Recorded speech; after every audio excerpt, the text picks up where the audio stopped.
Thank you. The chair would now like to recognize Mr. Marshall for 5 minutes. Thank you so much, Chairwoman. You know, as a biochemistry major from the Big 12 basketball champion Kansas State University, this biotechnology is always quite intriguing to me, and perhaps nothing has been more impacted than the ethanol and biofuels industry, so certainly it's something I've kept a close eye on. I'm amazed what we can do today. We can grow a bushel of corn with 40% less land and 50% less water than we used to.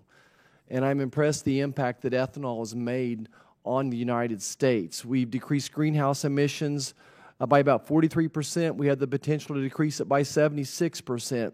Cellulosic fuel has the potential to decrease greenhouse gas emissions by 100%. I've been told that it's the equivalent of removing 124 million cars from the road. So I'm pretty proud of what the ethanol and the biofuels industry have done. But despite this, there seems to be barriers for ethanol coming to the market. And I'm just wondering if anybody on the panel can speak to that. Dr. Solomon, do you have any comments on why we have access problems for the biofuels? So I can only speak to the technical challenges. I think one of the barriers for cellulosic biofuels is just the cost of breaking down raw plant material into sugars that we can then ferment into ethanol. And I think as the price of oil has dropped, that has become even less competitive than it is. Has been in the past, which is why you're seeing a slowdown in uptake. And that is part of what my research tries to address. I mean, the same microbes that provide nutrition to animals, they are also the same type of organisms that actually break down these materials, and they provide the enzymes to do so. And so for my part, what we're looking at is trying to understand how these unique microbes that we have, how they do it better than the current existing technologies do.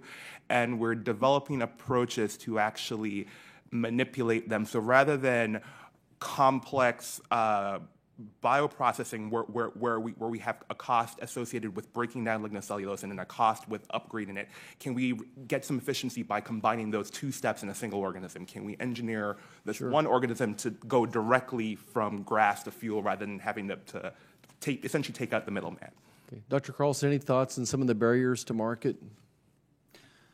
Well, I think there are several. One is ethanol is a complicated molecule to dump into an engine.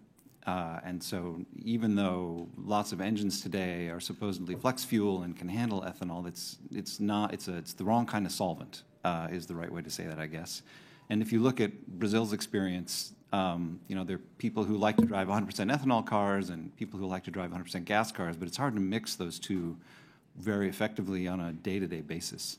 So that's nothing to do with ethanol manufacture. It is everything to do with the way cars work.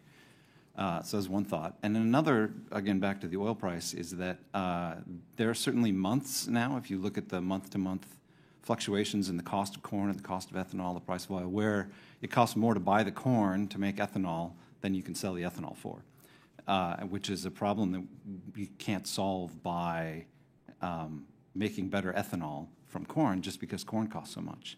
But I would observe that what I hope happens in the future is we shift from making ethanol to higher value compounds. So we use something like 30% of our corn crop in the United States for industrial use, one way or another. A lot of that's ethanol, which sells for give or take $1 a gallon, or $1 a liter maybe, somewhere in that range. Wouldn't it be nice if we had technology that could upgrade that to something that's sold for $10 a liter or $100 a liter? So that's getting more toward that $100 billion in biochemicals. Those are higher end chemicals rather than competing at the low end of the barrel as ethanol does with fuel. So my recommendation would be, as part of the bill, to really think about how to facilitate the use of crops that right now are commodities. We're great at growing those in the States, as you say. But rather than aim the product at something that's a commodity, low end of the barrel, aim it at something that's much more useful for higher value products. Okay.